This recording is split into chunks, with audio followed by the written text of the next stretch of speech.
Hi, I'm Faye Richards. And I'm Binta Adetunmbi. Let's talk house. We're going to talk about renovations today. We're going to talk about actively renovating when looking for a house and what that might look like. And we're also going to speak about financing renovation because it is not cheap, depending on the work that you're doing.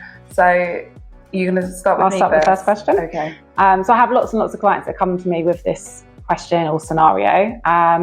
So would you recommend that someone purchases a property which is a little bit cheaper but needs a lot of work?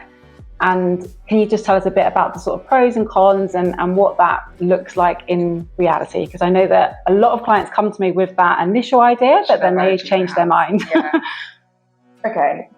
It depends on who that person is. Yeah. If it's me, 100% hands down, let's go. The worse condition, the better. Okay. But there is also some considerations that you've got to make.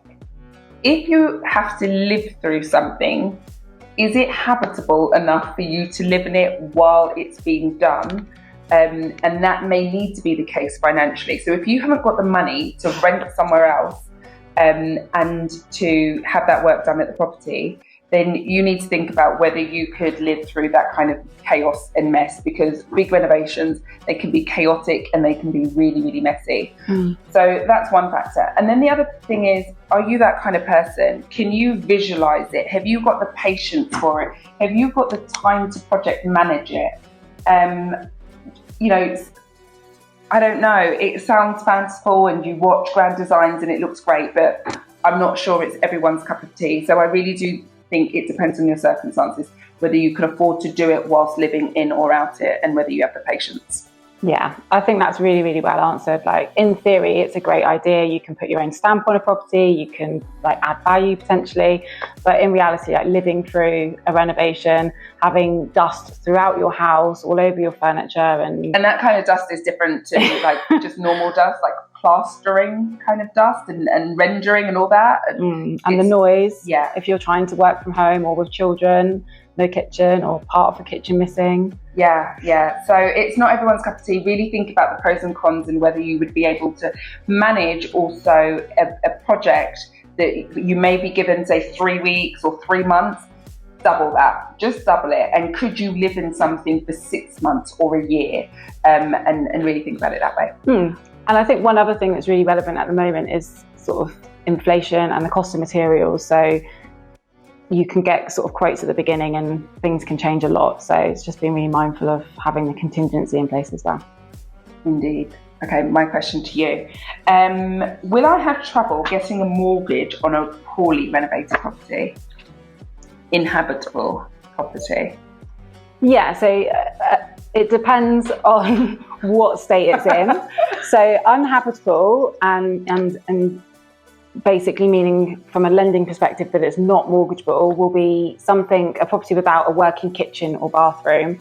So I have actually mortgaged some properties in a horrendous state, and in a way it's the lender kind of puts it back on the borrower that, if you can live in that condition, then that's kind of up to you, as long as the major kind of bones of the property, so as long as there's not sort of severe damp and bad subsidence and cracks and things like that, obviously they will pick up on that, and as long as there is a functioning kitchen and bathroom and sort of kitchen cupboard and stuff like that.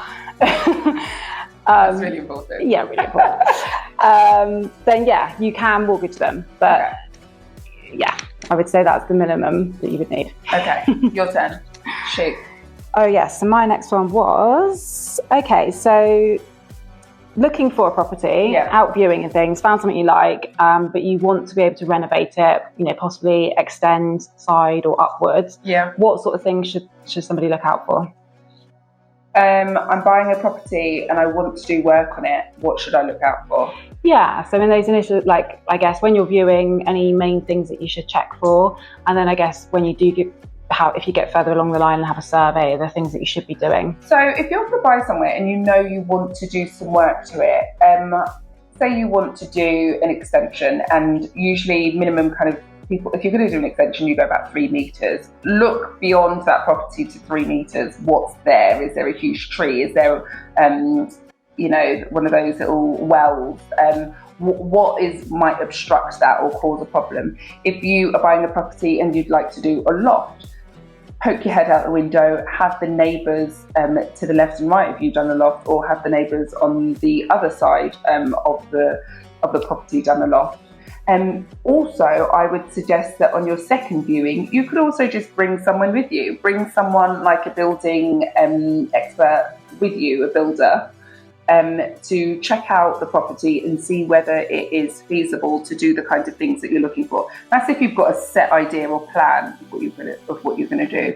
And then maybe have some considerations about the council. You know, if it's going to be a grade listed property, forget it. If it's going to be in one of those properties that are in the tight associations, forget it, kind of thing. If you know, because you could be wrapped up in the legalities for a while. So just think about the space and what you're doing it. See whether the neighbours have done it. That's always a great indication. And just take someone with you that knows a bit more than you about it. And to check things like grade 2 or conservation areas and things like that, how can you go about that? Is that through your solicitor, or can you do it independently?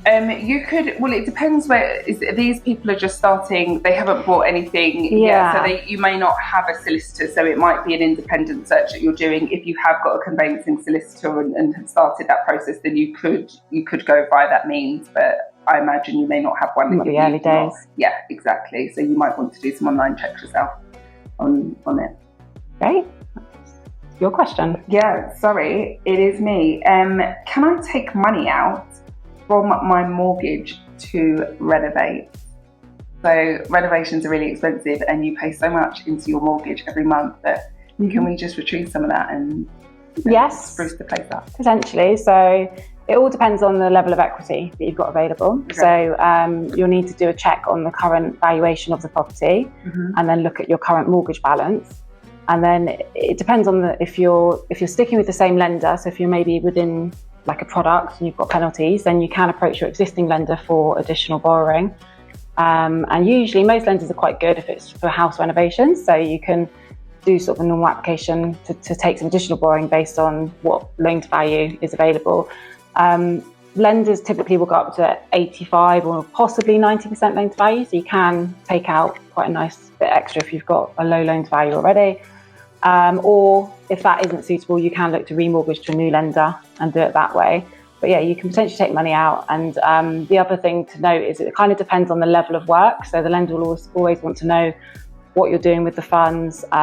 If it's going to be quite a lot of structural stuff, then they will have kind of a more in-depth check on what works you're actually doing, what plans you've got in place, if you're using an architect, obviously planning permissions, all that sort of thing. So it kind of depends on the level of work. Certainly if it's more kind of redecoration and kitchen, bathroom, not too major, then it's quite fairly straightforward.